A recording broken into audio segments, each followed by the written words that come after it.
Hi, I'm Miss Emily Anna Bachan, the president of the Student Psychology Association and the founder of the Psychological Support and Guidance Enterprise. This presentation is geared to discuss mental health issues of learning, memory, and forgetting. Learning.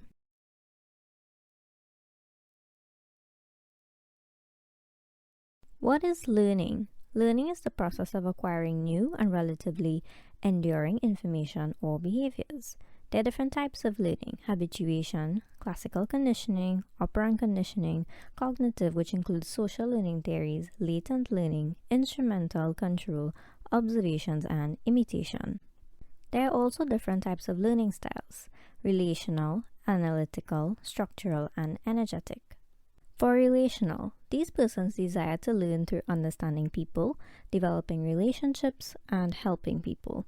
They are good at adapting to new situations and cultures and being empathic and judging other people's reactions. They may be overly sensitive to rejection, too adaptable to the point of losing their personal identities. However, they learn best in the classroom setting that have a lot of variety, group work activity, and communication activities. They like being with people who allow them to be involved in their lives. It is hard for them to learn when others are naturally reserved or have barriers to spending time with people. The environments with unvarying repetitive tasks or activities are also challenging for them. For the analytical, these are people motivated by opportunities to work independently, chances for an intellectual freedom, and using data from theories to solve problems. They have a good analytical ability and are good evaluators and critical thinkers. They may be discouraged when unable to meet high personal standards, and they spend more time behind their desks on computers than with people. They prefer independent, self-paced work environments involving reading, research, and problem solving. For the structural, these people are usually motivated by a systematic and organized approach to learning. They like hands-on activities and practical solutions to problems. They can be thorough, systematic, and careful. They are good planners. They may be more concerned with tasks than people. They are also concerned with accuracy. A typical classroom with a well-ordered syllabus, clearly presented materials, and hands-on problem-solving exercises are favored. Situations with a lot of interaction and disorganized or chaotic environments can turn them off. For energetic people, these people are motivated to do things with lots of people. They need adventure and risk. They are adaptable, willing to get involved, and have a desire to interact with people. They may act in hastily and be unwilling to plan programs, but they have gaps in knowledge due to unsystematic learning. They like when learning activities are linked to enjoyable activities. They like group work, flexibility, and field trips. They do not like traditional classrooms that require spending time alone, doing repetitive exercises, doing pen and paper work on any programs that do not allow for spontaneity or variety. Do people have learning difficulties and disabilities? The answer is yes. There are signs of having disorders that can be seen in inadequate development of language, speech, mathematical skills, or motor skills. For many learning disorders, there are no physical or neurological defects that reliably demonstrate causality for learning disorders. For example, dyslexia. The signs and symptoms include problems in word recognition and reading comprehension, deficiencies in spelling, in reading skills, and the words are omitted or added or distorted. Reading is also extremely slow and halting. It should be noted that these entail impairment in school performance, daily living activities, or impairment due to mental retardation or to a pervasive development disorder like autism. It is important to know that there is a learning deficit that is not associated with ADHD, which is attention deficit hyperactivity disorder, that is inherent in learning disorders. More males than females are diagnosed as learning disabled. The diagnosis usually comes because of a disparity between someone's expected academic development or achievement levels and his or her actual academic performance. At the beginning of a formal education, there is no obvious sign since the usual motivation or cooperativeness or eagerness to please teachers or parents are present. And when differentiated and slow, it becomes more prevalent where the children are usually considered troublemakers and are treated as such, right? And this can reduce a child's self-esteem and psychological well-being straight into childhood. and this labeling can become a self-fulfilling prophecy. So, what are the causes of learning disorders? Small or subtle nervous system impairments, immortality, deficiencies in the brain functioning and development for normal cognitive skills. Possibly it could have genetic contributions or inheritance of learning disorders, and it is also suggested that they could have psychological impacts. Now you would ask, are there any treatments or outcomes? So there's the Integrative Strategy Instruction ISI created by Ellis in 1973, which is a set of teacher-directed instructional strategies directed at aspects of the learning process. To apply this, the strategy demands high levels of teacher motivation, teacher skill, and administrative flexibility. Also, there's observational learning and modeling. This is behavior therapists that are used for modeling to systematically teach new skills and ways of handling fears and anxieties. The application of rewards for displaying the appropriate modeled behavior. Then there's also operant conditioning, which is being rewarded for displaying targeted behavior and extinguishing the behavior that are ignored or punished.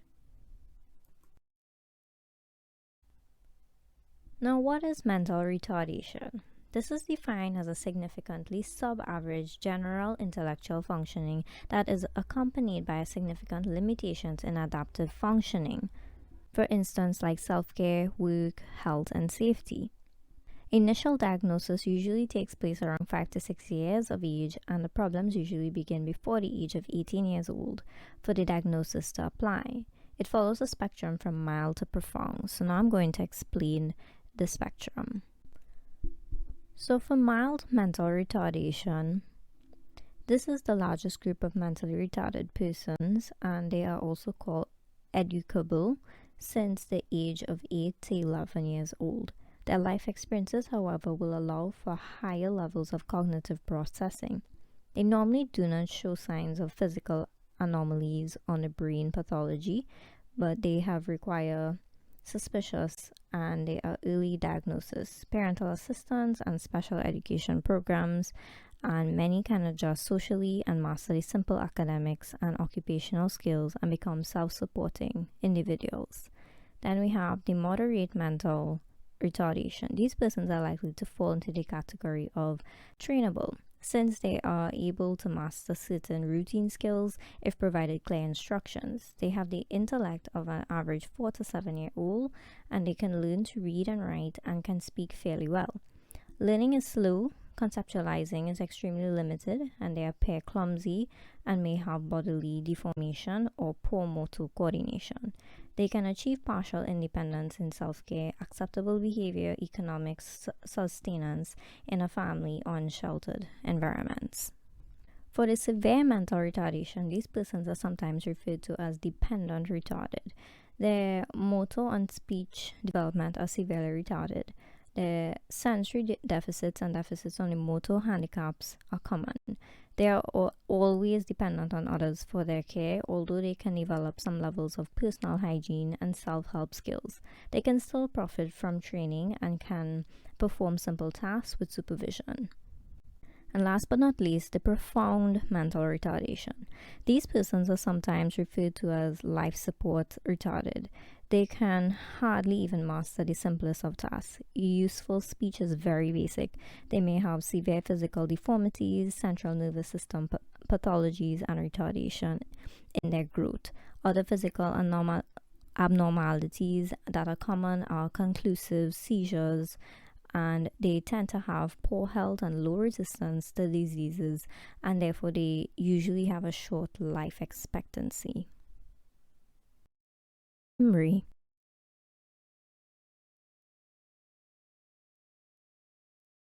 Memory is the process by which we encode, store, and retrieve information. Encoding refers to the process by which information is initially recorded, by which a form of usable memory. Storage is the maintenance of the material saved in the memory system, and if the information is not adequately saved, it cannot be recalled later. And then we have retrieval is the process of bringing the material from the storage where it is located to awareness to then be used further. Learning and memory is broken down into different divisions that have different responsibilities in the brain. So, implicit, also known as declarative memory, is broken down into two main categories such as episodic memory and semantic memory. This is the memory for factual information such as like your names, faces, dates, and much more.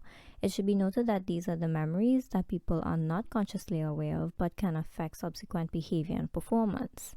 It is processed in the cerebellum and the basal ganglia of the brain. Now, episodic memory is described as specific personal experiences from a particular time and place, which is classed as events.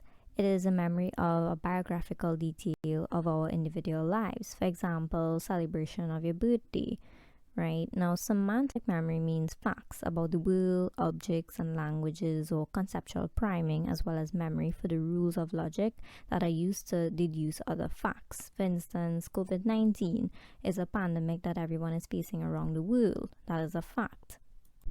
However, explicit learning is associated with non-declarative memory, right, which consists of procedural memory, perceptual representation system, classical conditioning, or associative learning, and non-associative learning, right? It refers to the skills and habits that we learn how to do things that are stored here. The memory refers to intentional or conscious recollections of when we try to remember a name or a date. It is processed in the hippocampus and the frontal lobes of our brain. So with procedural memories, the motor and cognitive skills an individual adapts over time. An example of this can be the action of learning to walk or say three-letter words as a baby. In the perceptual representation system, that involves perceptual priming. This is an example if an individual notices ducks are seen in a pond. The next time a person goes by the pond, they will look out and think of ducks swimming. Then there's classical conditioning, which demonstrates the association of conditioned responses between two different stimuli. For example, Ivan Pavlov's experiment of conditioning the dog demonstrated pairing the bell, which was a neutral stimulus, and the food, which was an unconditional stimulus, in order to get a conditional salivating response after taking the food, which was the unconditional stimulus, out of the equation for the bell to become a conditioned stimulus, so that whenever the dog hears the bell, the dog's response will be the same as before using the unconditional stimulus of food. Then we have the non-associative learning, which was developed from habituation and sensitization. Now, habituation is the technique of ignoring a non-harmful stimulus by decreasing a response to begin stimulus that has lost its meaning or novelty. For example, during an exam, students' pens may be constantly be clicking, which can become annoying, but eventually it is not even heard when you ignore it and concentrate on the exam paper itself. However, sensitization is the opposite of habituation. This is a technique that increases a response to an irritant or harmful stimulus.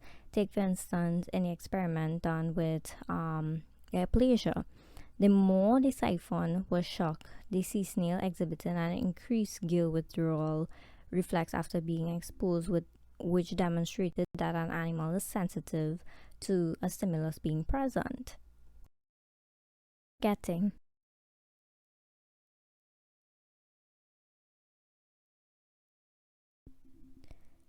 Forgetting is simply the inability to retrieve the information from storage. It is an important aspect of the memory process.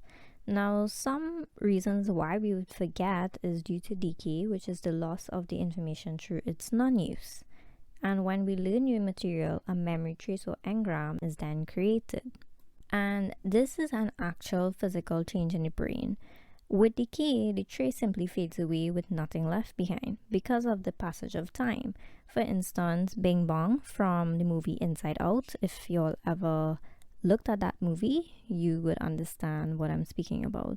And this theory does not completely explain all of forgetting. There's interference and memory dysfunction. So interference, we have the retroactive interference, which occurs when information we have recently learned affects our recollection of information learned earlier.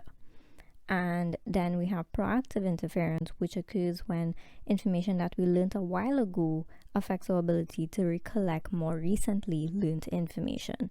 And these factors still do not explain why some of the material is forgotten. So that's how we have something called a memory dysfunction, like Alzheimer's disease. These illnesses include symptoms of severe memory problems. It strikes around 10% of the people over 65 years and about 50% of the people over 85 years old. And in the initial stages, there is simple forgetfulness of things like appointments and their own birthdays, and this can progress to profound memory loss of even simple tasks like using a phone or forgetting their own names, right? Then we have amnesia. This is the memory loss that occurs without any other mental difficulties. And we have about two types of amnesias: retrograde amnesia and anti retrograde. In the retrograde, amnesia is the memory loss for experiences that occurred prior to a traumatic brain injury or event. And there's like a possibility of a gradual reappearance of the lost memory, although full restoration can take for years. Then there's the anti retrograde amnesia. This is a loss of memory that occurs following or after traumatic brain injury or event. So, new information cannot be transferred to the short term memory, resulting in the inability to create new long term memories, and the long term memories that existed prior to the accident can definitely be recalled. Now, I'm going to show you an example of forgetting in daily life, so stay tuned to look at the video next. My god, child, you see my keys? I can't remember where I put it. No, mom. Finally, I now remember it was by the lamp in the bedroom. Tips to improve your memory.